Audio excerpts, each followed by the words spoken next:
I fully believe in decentralization as like a guiding principle.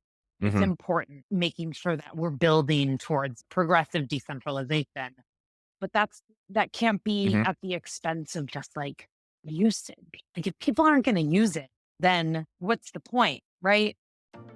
Welcome to W3G, the official podcast for Myosin.xyz and your go-to hub to learn the latest developments in growth and marketing in the wild and wonderful world of Web3. I'm Julie Octaviano. And I'm Blake Minaho Kim. Tune in each week as we talk to the best and brightest and keep uncovering insights so we can all grow together in the world of Web3.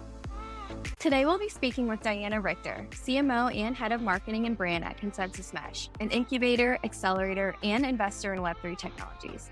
Their mission is to champion global adoption and awareness of groundbreaking technologies in Web3.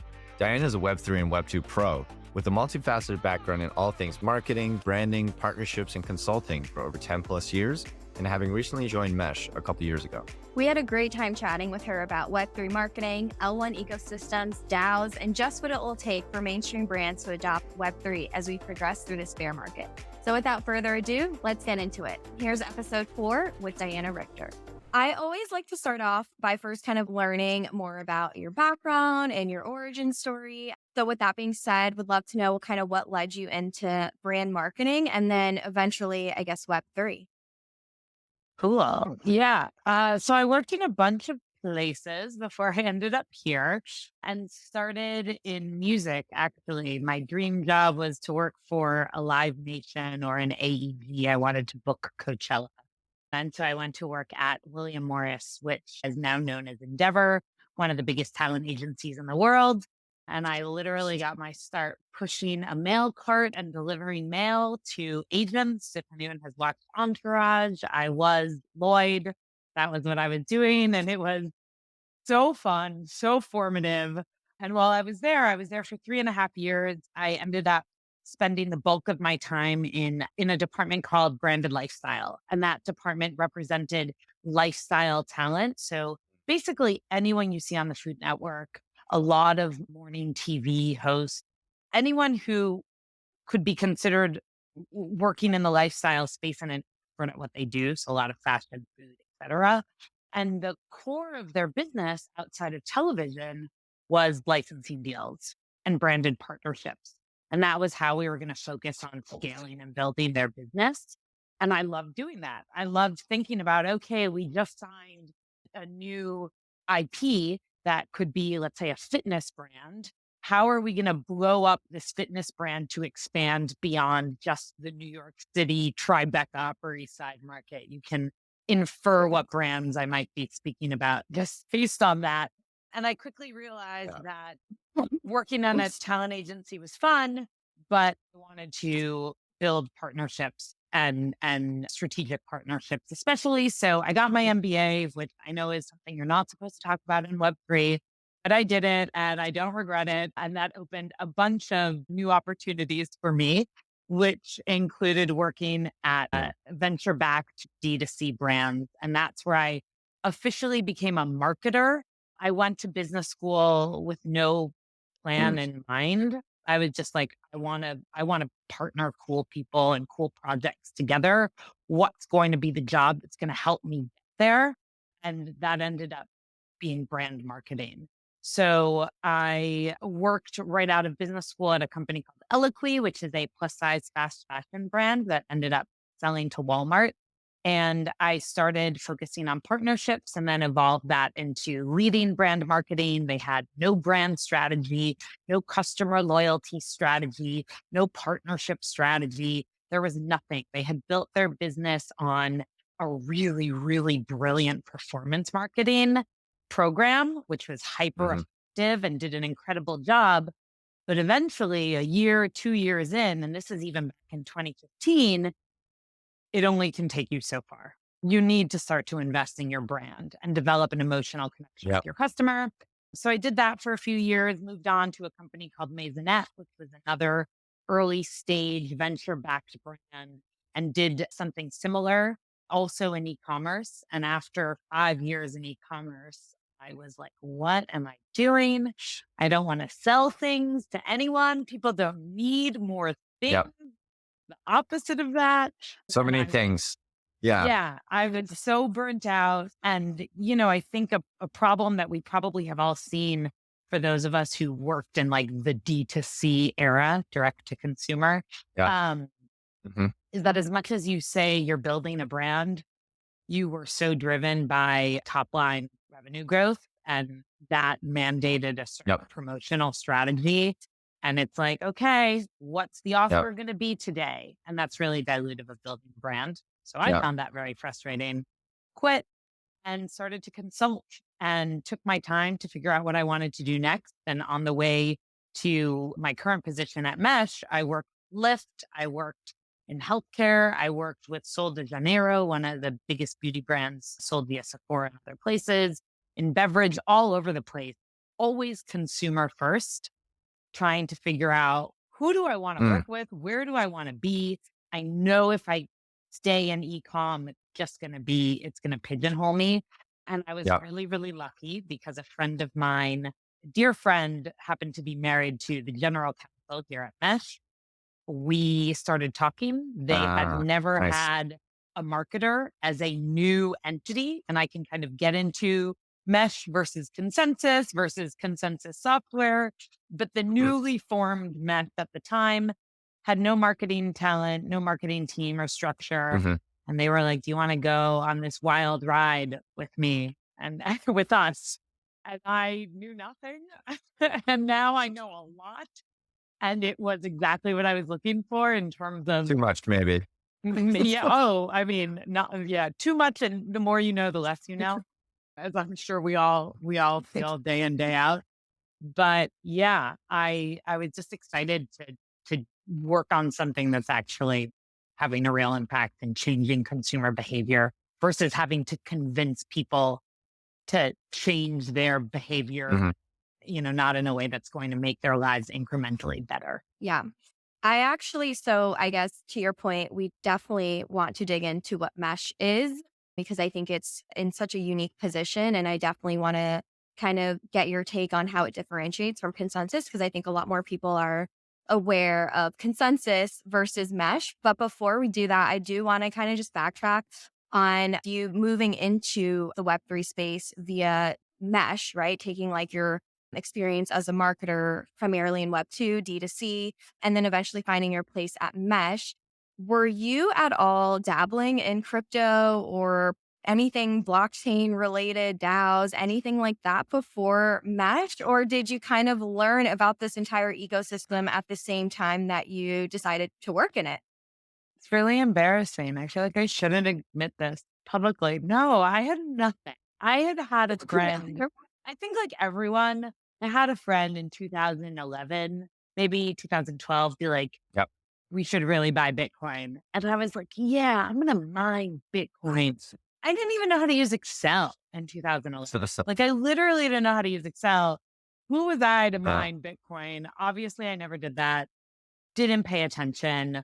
And frankly, I thought yep. blockchain was purely an identity play. I didn't realize Bitcoin and blockchain were connected. I didn't realize that blockchain was anything except for creating digital passports, which it is so far, far beyond. And I wish it were being used Yeah. for that. We'll wait to see when that case happens eventually. So yeah, I really knew Coming soon. nothing. Yeah. Yeah. Is it? Um, I knew nothing. And I think that I really, but now like it's embarrassing to say that. And obviously I've gone deep down the rabbit hole and I own NFTs and I'm staking tokens and like I'm doing degen stuff, Yeah. but I also really value the fact that I am not eat, breathe, live this life because I think, as we'll talk about, especially for like marketers who are still in Web 2, it is so important Yep. to come into the space with a dose of skepticism, questioning things, challenging assumptions that I think people who have been in Web 3 for so long might struggle to kind of see outside of this really cozy bubble that we built. There's a lot of navel gazing. Yeah, a lot. I don't even know where it is. Yeah. I don't think it's anything to be embarrassed about. I actually think it's probably refreshing for some of our hopeful Web 2 listeners, who are kind of like, first of all, I listen to a lot of Web3 podcasts, and I feel like the origin story for almost, I would say like 99% of the guests is that they were investors first, or they were aping in, or they became degens on a personal level before they started doing it professionally. So it's kind of interesting and I think cool to hear someone who started learning about it as they were working in it, because I feel like you had all the best resources and your own colleagues and like just your clients or whoever you were working with. So it must have been a really amazing introduction to the space, the way you went in versus kind of trying to figure it out on your own personally before gravitating toward it professionally. So I actually think it's a pretty cool experience that you have. I have a comment on that because I've also listened to those podcasts. And I mean, I listened when I first started, right? And everything was like, you're going to lose Yeah. money. That comes with the territory. Minimum of 50 hours of reading and research that you need to do. That's why we don't have adoption, right? Like, that's an Yeah. insane expectation. Ridiculous to ask people to do that. If Hmm. you're using Amazon as a product, like, do you have to spend 50 hours understanding it? Like, sure, if you're trading in any capacity, learn finance, understand how to trade, but that's like one vertical, one area that doesn't represent all Web3 or like Hmm. all of the internet. You know what I mean? So yeah, I get very frustrated, I think, by a lot of like the kind of conversations around what's expected before you can work in Web3 nonsense. Well, I think that's actually a great segue into kind of the next, area we want to talk about, which is, consensus mesh, your kind of vision in terms of increasing Web3 adoption. And I think particularly for, the more mainstream audiences, I'd love to kind of get a little bit more into how you guys think about the opportunity with Web3 beyond just crypto, beyond just tokens and altcoins and when moon, right? So I'd love for you to break it down for us in terms of what's the key differences? What are the key differences between consensus mesh, and all the other elements of the whole organization? And then I'd love to hear from you like how you think about Web3 versus crypto and all the tokens that people are typically seeing in the news and reading about, just to help break it Yeah. down for people. Yeah. So first, consensus versus consensus mesh. So we were all born of one Hmm. original consensus entity, and that company was loosely founded in 2014, officially founded in 2015 by Joseph Lubin. Joe, he is one of the co-founders of Ethereum, and he was one of the earliest, of course, and greatest, and continues to be greatest champions Ethereum as a public blockchain and as an ecosystem widely. So in 2015, he gathered builders from across the entire Ethereum community and broader community, frankly, to stand up this ecosystem. And that meant incubating projects, that meant investing in projects, that meant providing other services like consulting or the like. And it created this really complex mesh, hence where we end up being called mesh, group of projects Mm. and people and protocols. In 2020, the company decided to split into two. And the software side of the business, Hmm. that were a lot of the projects that had been incubated internally, most notably MetaMask, which I think had, Yeah. for anyone who's Yeah. first day in crypto, right? Download your MetaMask wallet, that unlocks everything else. So MetaMask is a consensus Yeah. product. And then deeper into the stack, there's Infura, which is specifically for developers building on Ethereum, and then Hmm. other products. Those products spun out, and the spin out is called Consensys. So they retained the name. They're a software stack. They have raised a lot of Mm. money. They're valued at a certain number that is, publicly available. And all of the investment, 170 plus investment that we had made became Consensys Mesh. So Mesh is the investor. We continue to incubate, and we also have a research and development team as well as an accelerator program. So we have a lot of projects, And we continue to kind of be the innovators and sitting at the bleeding edge of what the original consensus ethos was, which was to stand up Ethereum first, but also blockchain more broadly. So hopefully that makes sense. We just got a different name, but it's essentially a rebrand of what Consensus once was. We're still very closely connected and work together all the time. And then what your second question was, remind me. It was around how you guys think about defining Web3 for kind of the mainstream, right? When you're talking to, Right. not the degens, right? The more mainstream folks. How do you guys think about it? Because again, there's always this common misconception of just everything is crypto, everything is tokens, everything is, volatility and traders, right? But obviously Especially I right think we're all now. here because we believe in, especially right now. Yeah. Especially with FTX and all this drama, right? But obviously there's so much more to it. So I'd love to kind of hear straight from you. How do you think about Web3 and the implications for how this can really change the future of the internet, especially as someone who just went through in your previous, career, another version of the internet with all that ecom, D2C. That was a whole phase too. As Totally. anyone who's been through that can remember. Yeah. Um, yeah. So there's recently a really fantastic article in the wake of what has happened with FTX, which is obviously horrific.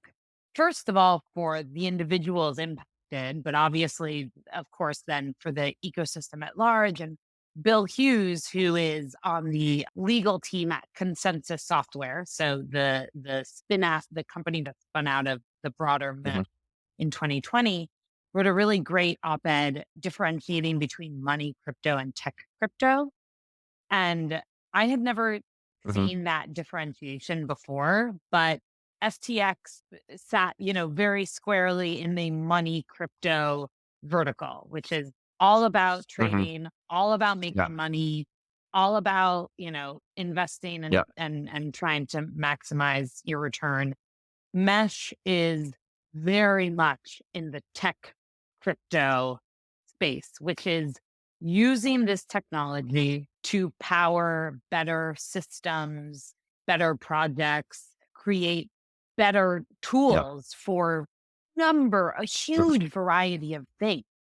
And that can be anything from identity solutions. So, one day we have immutable passports or identity cards of some kind that it can take Yeah. us across countries, or of course, like NFTs and collectibles and being able to prove Mhm. ownership of digital assets. Like those are obvious immediate use cases and things that obviously weren't possible before the development of blockchain technology, where Mesh sits at the moment. And then of course DAOs, I'm sure we'll get deep into vis-a-vis Myosin and Mesh's investment.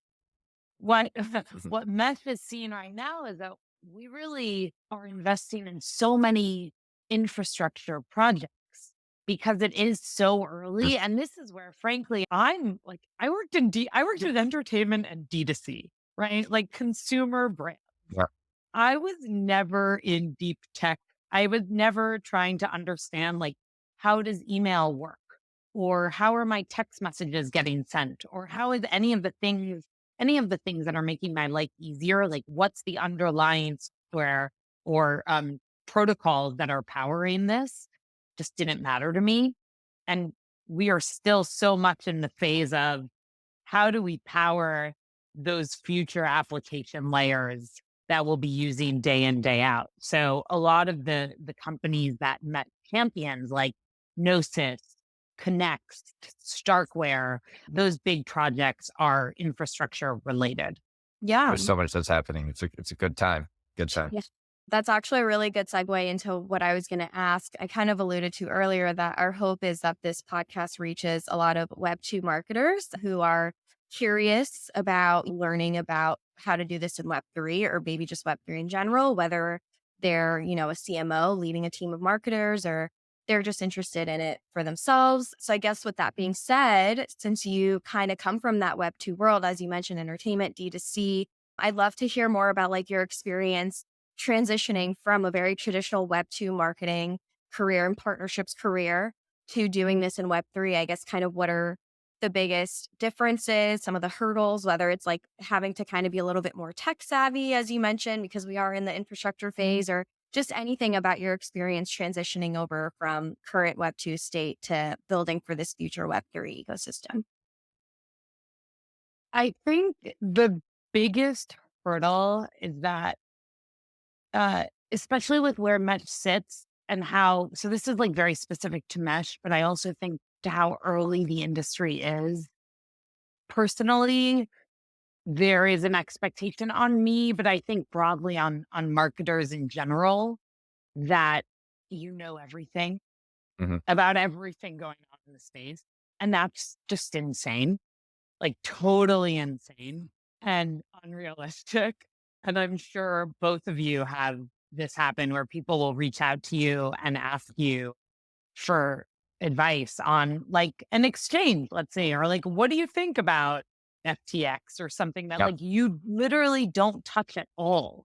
And I think when I first Yep. started, and I'm coming from like a career where, you know, I can do brand marketing for a consumer brand, like a direct to consumer brand with my eyes closed, right? It's like it's very tangible. Like Mhm. understand your customer, understand where they live, understand what they read, what they do, what they consume, and then like find creative ways to reach them and stay top of mind and create emotional connections.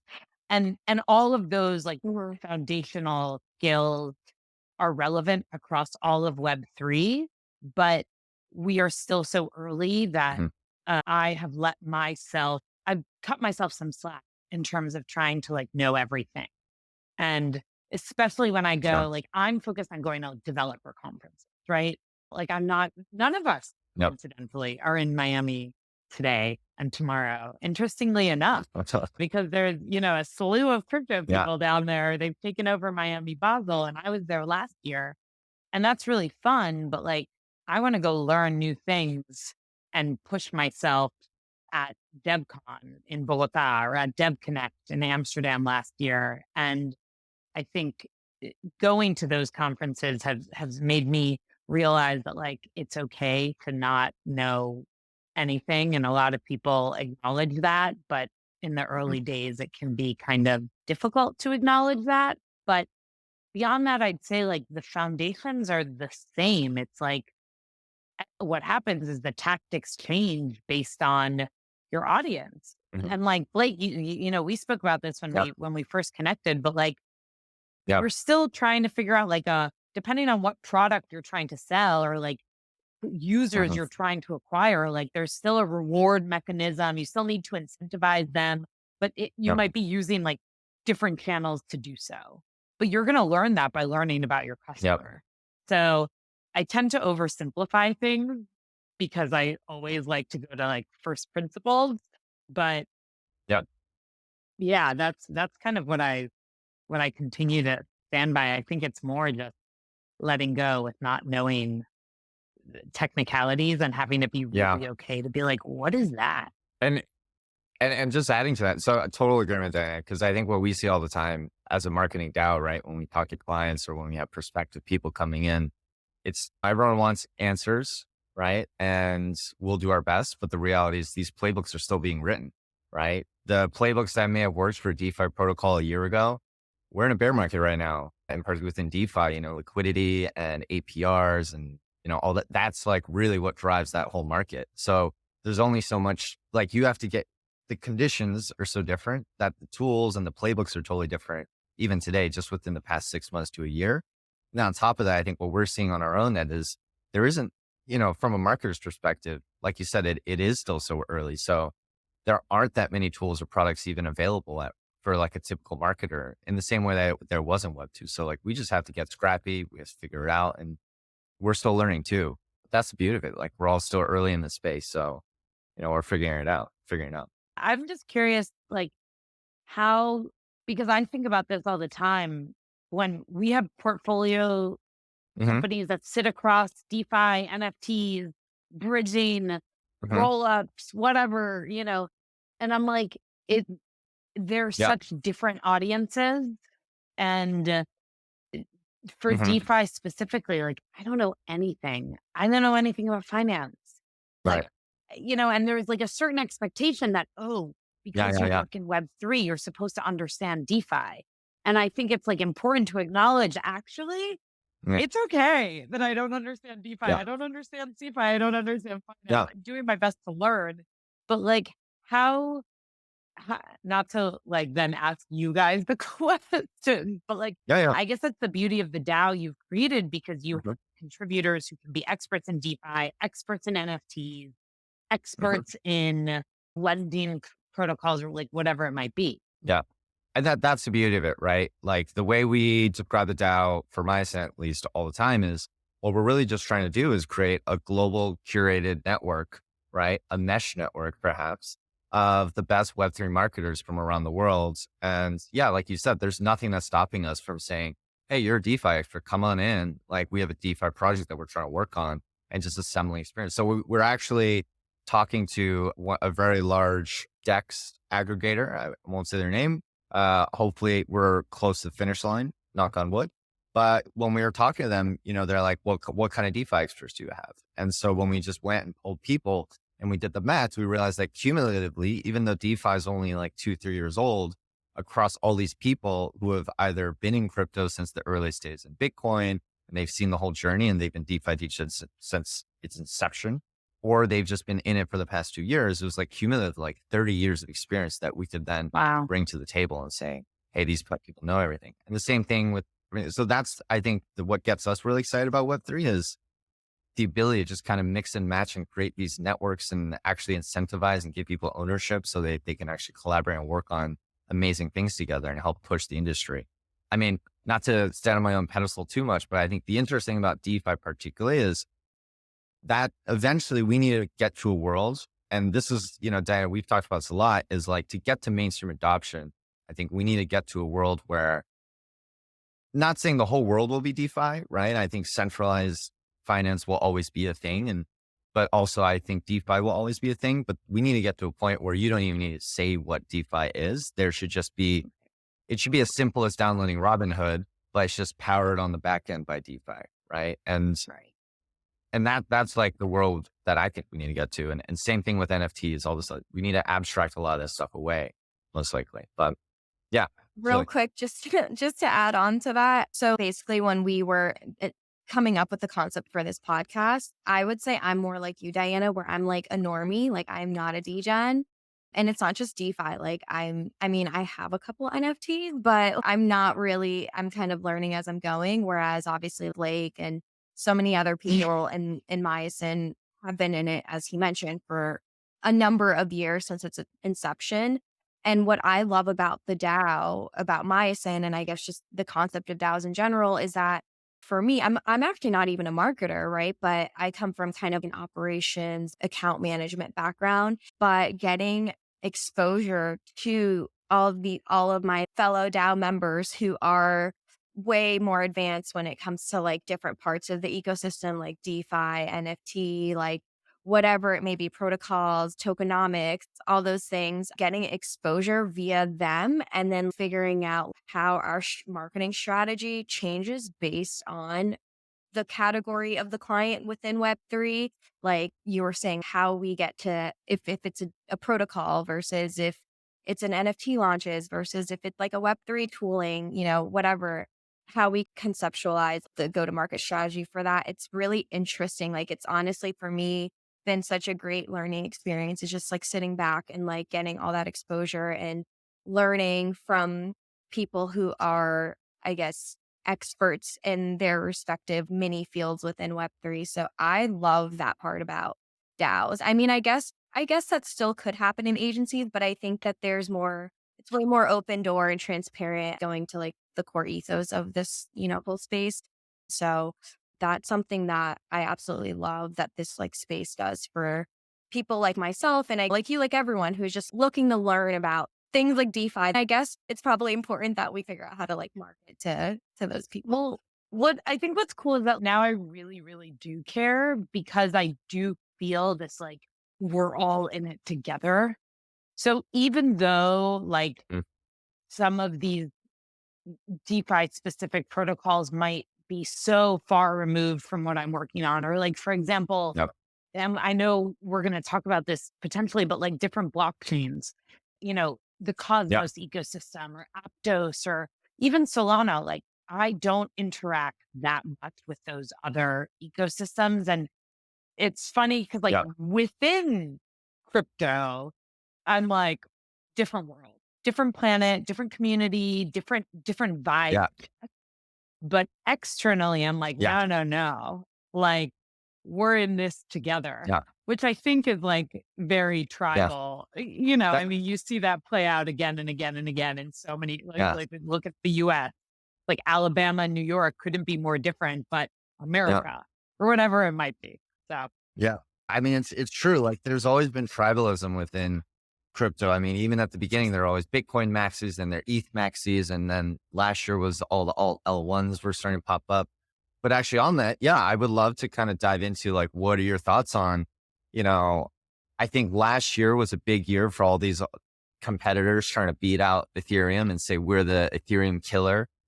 Obviously that hasn't happened, market share may decline, but at the same time, the L2s, Optimism, Arbitrum, Polygon, all these, although, Polygon's controversial as an L2, how you define it, but all these Ethereum peripheral chains have done really well. And obviously with FTX, there's been some interesting stuff with Solana, but so I'd love to kind of hear your thoughts on this potential for when we talk about a multi-chain universe, right? Like, I guess what's your take? And so do you think that's really going to happen? And then this is controversial, so it's up to you on how deep you want to get into it. But like, what other chains outside of Ethereum, obviously, are you most bullish or bearish on? I'm curious about that. no, I don't know. Maybe I don't know. I Depends who should you're know talking to. Yeah. as the head of marketing, what's controversial or not. Um, Yeah. we are totally supportive of a multi-chain world. Like, yes, we're Ethereum first due to our Yeah. history and what the Yeah. consensus team has built. And it is truly an Yeah. honor. Like, it's sometimes when you join a team and you don't realize the magnitude of Yeah. where you're sitting, and that can be The helpful heritage. because then Yeah. you're not totally intimidated and overwhelmed. And then it's only a year in where you're like, oh, wow, this is wild. Yeah. I Yeah. can't believe I'm here day in, day out, so yeah, all of that to say I'm humbled by where I get to work and who I get to work with. But yeah, Ethereum first, of course, but multi-chain world, a lot of our portfolio companies are building across chains, are building bridges, are very deeply in mesh, in interoperability and composability and all that good stuff. Because frankly, I think, one of my favorite written pieces that I don't know if I'm sure you guys have read it, and your audience should definitely read it because it really connected or resonated for me, was Blockchains as Cities from Dragonfly Capital. Mhm. Yeah. And they made Yeah. analogies comparing Cosmos, Solana, Ethereum, and this was before some of the newer entrants, comparing them to Hmm. different cities in the US. And the point is that, yeah, they're all different, but they all have their different needs and they all work together.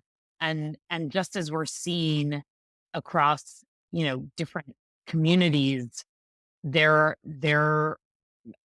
different like brand desires. Not everyone wants to wear Nike. Not everyone wants to wear Yeah. Patagonia.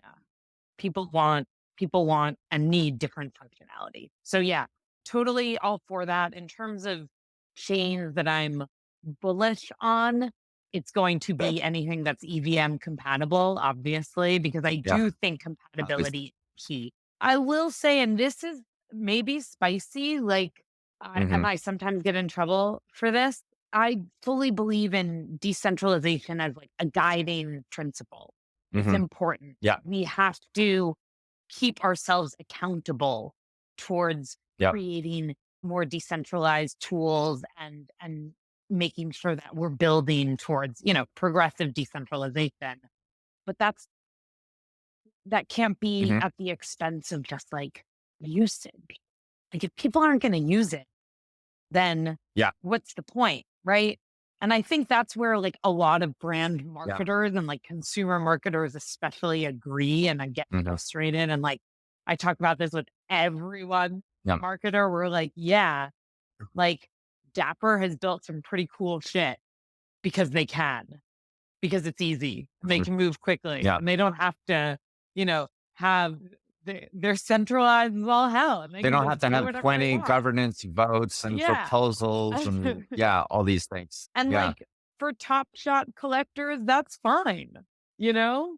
So, I mean, that's also Mhm. why like creating stronger infrastructure is so important because then, whatever Polygon does Mhm. with Starbucks or whomever their next Yeah. partner is can actually be as practical as like some of the dapper innovations. Yeah. So yeah, that didn't really answer your question, but I'll say Gnosis, and if I have to, because that doesn't mean they're like we're like brother and sister. Yeah. So and Gnosis is like I so love it. deep in the weeds. So I don't Mhm. know how exciting that is to your audience, but check out Gnosis, everyone. Oh, Gnosis is great. Mycin also uses Gnosis as our backend for community treasury. It's a great experience. And we use Parcel on top. I You're think Parcel is using also Safe. a consensus. It is. They Yeah. Oh, yeah, graduated yeah, over. yeah. That's You're true. using Safe, which Yeah, spun they out of changed. Gnosis, part of the Gnosis ecosystem. That's true. But even then, Yeah, like yeah, right. it Because can be of frustrating. yeah. The UX UI still has a lot of So, work to do, right? yeah. Well, that's why I use Parcel on top. So Gnosis is Okay, the where the actual treasure sits, and we use Parcel to do the distribution. I actually have to do it make it today. work. Pay out some of our Oh, members. Yeah. But let's it's do good. a It's live good. stream. It's just how it works out. I'd I'll do love the to little see a UX screen presentation. share. Yeah. Yeah, it'd be fun. Well, actually, so speaking to that, right? I'd love to kind of talk about adoption, right? And Web2 companies and what it's going to take to get there. Because obviously we're seeing companies like Polygon do a really good play of just kind of, I mean, it's a meme now, right? Where the Polygon BD team is just like crushing it with every single big corporate out there. But I guess I'd love to kind of get your take on like, we're very early. There's still a lot of tribalism within Web3 itself, within chains and all that, we just discussed. But at the end of the day, I think you and I would agree, and Julie as well, all of us would say, I don't think most people care about that. They don't care what blockchain you're on. They don't care you know, what the thing, they just care what the end use case. So that being said, like, what do you think are the kind of biggest obstacles to getting us to mainstream adoption? What do you think are the biggest opportunities to get us closer to that, right? Like if you were to, I mean, not like there is, but let's say you were the CEO of all the blockchains, which obviously doesn't exist, but in a hypothetical, right? And you could actually direct everyone to focus on something.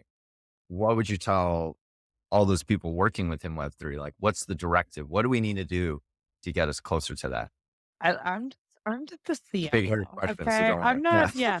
I'm not looking to be CEO here. No. um, I, Mhm. I think there are two things. So first of all, I'd Mhm. say I'm totally with you. Polygon is so impressive in all of these big announcements. And I think part of their success there is that they've hired from Web 2. And I think some Mhm. of the companies that are doing the best work in Web3 are those that acknowledge that there was Mhm. a lot of success built in Web 2. It is not all bad. It is not like we need to, have a scorched earth approach and just build from nothing. There's a lot we can adopt and take. And there are a lot of Mhm. excellent individuals and builders who can help us on that journey. So when I see companies that are hiring Web 2, like excellent Web 2 talent, I think that's a really good sign. And I think Polygon has shown that to be successful for their strategy. I mean, we don't know if any of these big announcements are actually going to lead to adoption, right? It's Yeah. just like newsworthy. And let's be honest, it's Right. newsworthy in crypto news outlets that we're reading. It's not on the front page of the New York Times, only at That's fair. the page of the New York Times. So who knows what will actually Mhm. happen? But I think it's a really good indicator and really important. And then I'd say, if I were CEO of all the blockchains, it's like what I find time and time again is this, and I say this like with all humility, because I'm not a builder, I'm just someone who talks to people and understands people's wants and needs. And like at the end of the day, I think I could be more of a therapist than anything else. I think there is Mhm. like overlap between the therapists and marketers in some respect. So again, said with a grain of salt, but Yeah. I think there's a lot of like building in the space for each other, right? Back to your point of navel gazing, to like Yeah. impress each other, to like continue to solve the most Mhm. complex challenges Yeah. instead of going back to the end user and actually listening to them. Yeah. And there was, again, this is like, I wasn't in web one or really web two outside of D2C, but Benedict Evans is someone who I really admire and respect, and can't recommend his newsletter and his podcast Mhm. enough. But I was listening to one of his episodes, and, he was just talking about the dawn of the internet. And I hadn't realized this, but like Linux open source computing didn't work because they didn't really pay attention to their end customer. They didn't do extensive testing. They didn't like iterate quickly enough with the end user in mind versus the Microsofts of the world that spent gazillions of dollars on just solving problems for the end customer. And I think that North Star is what's really, really important and fundamental, right, to all marketing. And I see time and time again, it's like, okay, well, who's your audience? Like, even within Web3, who's your audience? And more broadly, like, Yeah. who are we building for? Like, people, your listeners who are Web 2 native and skeptical, like, again, skepticism is so good. Love Mm. skepticism. I'm skeptical. I was talking to someone today who was like so skeptical on DAOs. And I was like, yes, thank you. Deep in Web3, skeptical about DAOs. I was like, tell me more. Mm. We need to be more honest about Mhm. our feelings there. But Mhm. um, they, I Yeah. think, just always inject a healthy dose of skepticism that I think might help some Web 2 individuals who are thinking of transitioning over, to convince them. I love that. We'll definitely put in the Yeah. show notes. Yeah, for sure. We got to do that. Cool. Well, just pivoting a little bit over to back to Mesh, actually. So I know you gave us a brief overview of what Mesh is, how it differentiates from Consensus. And I did mention, I think it sits in a very unique position within the space where it's not only an investment firm, but an incubation studio, provides research and development. And you guys have an accelerator program. So I guess with all that being said, I'd love to know why you think this sort of model works for an organization. Maybe it is a very Web3 thing because it provides all the resources for some of these fundamental, right, infrastructure products and services to be built since it still is early days. But why do you think this model works? And do you kind of foresee these sorts of like hybrid service organizations continuing to pop up as Web3 adoption increases? Yeah, I think you hit the nail on the head. It is very much it feels appropriate for the early days of Web3, where finding opportunities to collaborate and create incentives to support each other and build together is really important as we try to stand up the ecosystem.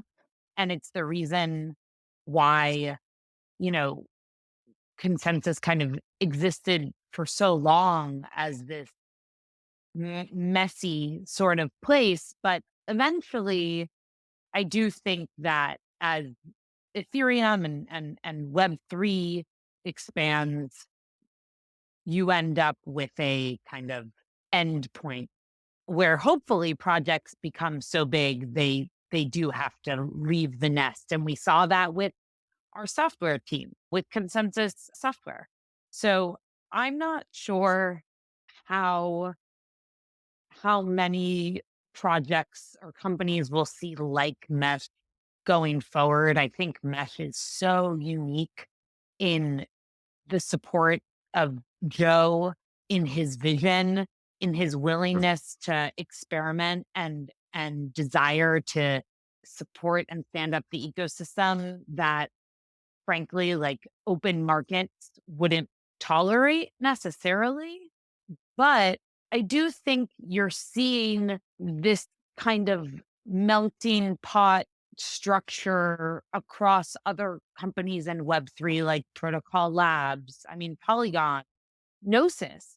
I think all of these companies or organizations are very focused on solving problems that they encounter along their like original journey. So like Gnosis started with one goal in mind, and when they realized they didn't have the tools they needed to solve that problem, they built those tools. And I think we're seeing that a lot in Web3 because it is still so nascent. But I'm not sure, Yeah. if we'll see that in 10 years, because I would hope there would be enough solutions that like the need isn't necessarily there. Mm, That makes I love perfect it. sense. Yeah. So we're coming up towards the end, but of course we'd be remiss if we didn't talk a little about DAOs. So obviously through your role at Mesh, just concerns in general, you get a lot of exposure to different companies, different trends. I'd love to see how, what's your general take on DAOs today? Because obviously I think over the past couple of years, we've seen different trends really pop up, rise, and kind of go down. First was DeFi summer in 2020. I think NFTs really took off in 2021.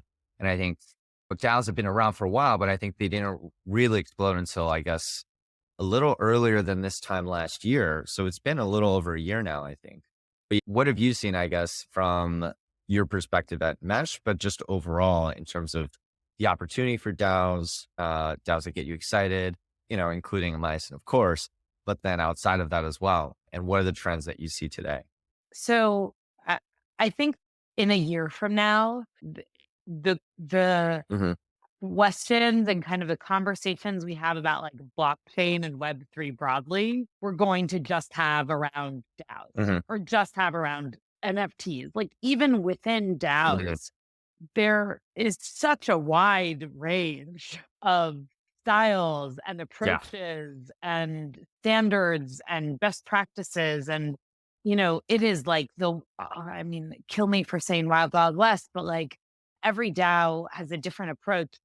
And so, you know, in a year, it's like we'll just be talking about service DAOs. And then it will just be about marketing Mhm. specific service DAOs, or it will just be around investment DAOs. I Yeah. think to date, we have, we've been playing in DAOs for a very, very long time. For Mesh at the moment, at present, it Hmm. is an area that we're really excited about, frankly, because we've always been experimental, and we see DAOs as the next frontier in terms of organization and potential stronger, more equitable structures for companies or for communities. And so we want to experiment with that, and we're able to in a way that a lot of other more traditional investors might not be able to.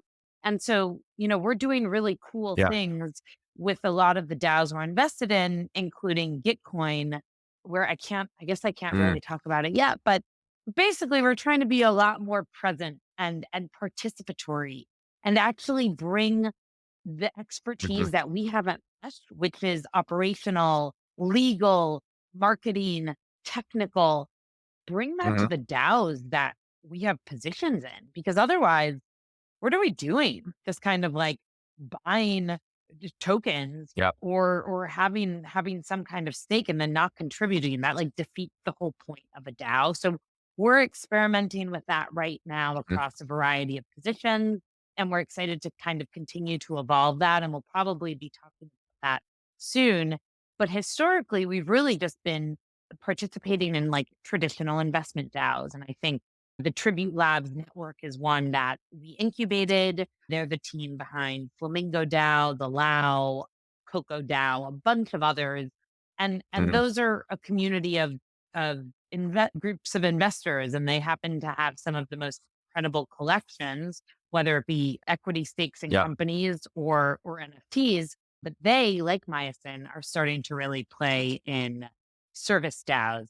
And I think that's kind of the next frontier, which Mhm. is why, we've personally worked with Myosin. We've hired Myosin for some projects and Yep. send portfolio companies to Myosin all the time. And I think we are super interested in seeing how service DAOs play out, because there are obviously a bunch of Yeah. there's so many challenges in DAOs that I'm sure you guys talk about all the time that I won't get into. I Yeah. mean, we can if you want, Well, but anyway. we we can take it offline, but to keep it high level, what I can say is, as someone, as Julie and I encounter literally every day as we build, Myosin itself. What I can say is this year, there's been a lot of talk about DAO tooling. And what I can say is we are scaling, and as we're growing, what we're finding is that the DAO tooling is too scattered. It's too specific, or it's too scattered and too general, actually, is what it is. There's no one thing that kind of does it all for us, at least from a service stop perspective. And it's somewhere we see an opportunity, but we can talk more about that offline in another call. But But it's there's a true. lot of Like, exciting things coming up for service stops there. yeah, Yeah. we were pretty focused Yeah. on like working on DAO tooling projects several months ago or a year ago even, and building some DAO tooling. And even then Yeah. it was like, are we even Yeah. ready for that? And I think you're spot on. There are like all of Mhm.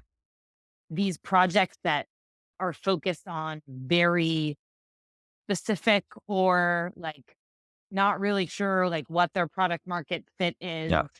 But I'm hearing Yeah. more and more That's what it is. about DAO, Yeah. yeah, DAO projects or DAO tooling projects that are trying to be once like full service. I just don't know Mhm. if they have the other technical need to build that. Like we'll Yeah. see. But I'm sure you're getting pitched all the time. I Yeah. wish I had We'll like see. an actual company that I Yeah. could point to. Um, but anyway. I think that's a good area to wrap up the episode. I think basically there is a ton of opportunity, and I think there's a lot of things to be seen and just a lot of potential. And so obviously we're at the forefront of it at Myosin. We're in need of some of these, tooling options, but just seeing the development of DAOs and different types of DAOs advancing, I think, yeah, it's exciting stuff. So we always wrap each episode up with rapid fire questions. They're not anything too hard, but we like to usually do 3 or 4. So self-explanatory. We'll ask the question, answer as quickly as possible, first thing that pops into your head. So with that said, I'll start with the first one. What is a Web3 project that you're most bullish on currently? Outside of I Consensys think, Mesh. yeah, well, it can be something in our portfolio or it can be in our portfolio. They're not in our portfolio, so it's a Yeah. All right. I Well, think yeah, you can do portfolio. Yeah. because that's Like pretty the tough. Stippler. There are 190 companies in there. But they're not in our portfolio. So Yeah. I think what Filecoin Foundation is doing and their partnership with Starling Labs in creating on-chain data and immutable data sets for human rights issues. Like Mm. specifically, they did some work with Ukraine. Ooh. Starling Labs specifically did, and I can send this link for the show notes, did something around the inauguration between and the 78 days between election and Joe Biden taking the presidency. That was meant to support Mm. journalism and verifiable journalism, fighting against fake news. Mm. And I think that's super, super, super interesting. Oh, And they're working in partnership with yeah. Stanford, and it's like a whole like logo soup Wow. of like brilliant people. So yeah, check that out. Yes. That's freaking incredible. What would you say is your biggest professional learning from this year? This is not a good answer. That you don't have to, at crypto conferences, you do not have to be on 24/7. It is okay to be a daytime crypto person and not Mm. a daytime crypto person. For people who Yeah. are new, you don't need to go to every, it's fine. Nothing happens after 8 o'clock Yeah. at night. So that's my professional learning. Terrible answer. No, it's I true lo- though. And it's I so love that appreciated. answer. I'm Yeah. usually in bed by like 9 p.m. and I've always been that way, even in my 20s. So speaking to the right person. Cool. And then I guess last one is if you had $1 million, what would you go build in Web3 today? Of course, anything outside of your own project or anything you're working on Mesh. Just totally brand new. Someone hands you $1 million. What would you go do with it in Web3? Okay, I was super excited about this one. So I joined Mesh. Originally, I was doing an NFT consulting project. So NFTs are what I learned about first. And the most exciting thing for me around NFTs were the fact that you could buy an NFT and there could be layers. And like it could be an artist's drawing of nature, but that painting or digital drawing might have snow in it if it's snowing, or that Right. artist could go back and like change the color of the house or whatever it might be. So I would really love to bring all of my favorite artists together across every different medium. So Mhm. photography, film, audio, musicians, spoken word, dance, whatever it is, and create some kind of like community, I guess, conduit where they could build ownable like NFTs together. So, I think you're seeing a lot of projects in like Mm. the music space that are all about like collaboration across music and being like Right. royalties on chain, but then pieces of music beyond chain so that they can be looped and put together. I'd want to do that across like all art, so I wouldn't make any money. This is why I'm not a founder. But I think I'm surprised that I haven't seen like more fine art NFTs that change and evolve and Mhm. grow over time, because that's what I was really excited about when I first got into the space. It's possible with dynamic NFTs. I mean, you could pull that off if you created. I mean, it doesn't even have to be a DAO. It could just be a Telegram chat or a Discord chat. Yeah. Ideally, a DAO probably, but then you group them all together, and it's possible. We should just go do it, Diana. Let's go set it up. Done. Done. I'll go out and find all the artists. Let's make it happen. I already have the short list. Benedict Evans is not an artist, but he'll be there. We can write up the piece about the art and the whole Yeah. concept. You know, He'll probably say it's bullshit, but that's okay. We want that. We want there a we go. little bit of honest feedback. There we go. There we go. And then I think that's pretty much it. Yeah. Well, there's actually Yeah. one last one, but this one's more interesting from a marketing point of view, which is if you could activate a Web3 project for any mainstream Web2 brands or projects, what would it be? It might be a collaboration between one of your portfolio companies and one of, a mainstream brand, but this is just kind of, again, in the interest of bridging those two worlds. Yeah. What would get you most excited? It's oh god, yeah. I should have had a portfolio company in that answer, but I don't. So sorry to our incredible Mesh portfolio. So before I worked at Mesh, I really wanted to work at Airbnb, and the pandemic hit, which made it pretty tough Mhm. to get a job there. And then I Yeah. was lucky enough to end up here, which I'm very happy about. But I was thinking, wouldn't it be incredible if Airbnb created a DAO like structure for their hosts, but Mm. also for the cities? Because as we know, Airbnb has so much regulatory issues in certain markets, and also just the local individuals who live there, like Barcelona, for example, hate what Mhm. Airbnb has done in terms of making the city almost too accessible. So if there were a way to actually distribute revenue and align incentives, it feels like a really obvious use case for DAOs and the communities Mm. that Airbnb is trying to serve. So I thought that would make a lot of sense. And I'd love to see that one day, but we're pretty far away from that. I love that. And the no Well, let's space will go. be used. I mean, that, Yeah. there you go. You gotta Thanks. shoehorn it in. Well, I guess I know what we're going and pitching tomorrow, Julie. Let's go figure it out. We'll keep you in the loop, Diana. Yeah. So many creative thoughts, interesting Mhm. ideas. Like, I think so many points that you hit on that really will resonate with not only people already in Web3, but Web2 marketers. So, anyways, with all that being said, really, really, really appreciate you taking the time, especially after a very intense move across the pond to sit and speak with us. So great chatting with you and meeting you. And yeah, just thank you Thanks so much, Diana. This was really incredible. Thanks so much, Great guys. chatting, and we'll talk again soon. Keep in touch. for sure. Bye. Thanks, guys. Bye. We hope you enjoyed this episode of W3G. If you'd like to learn more about Web3 marketing, please visit myosin.xyz to get started. And of course, if you're a fan of the show, please be sure to show us your support by subscribing and leaving us a review on Apple Podcasts, Spotify, or whatever platform you're using to tune in. Thank you so much for listening, and we'll see you next time.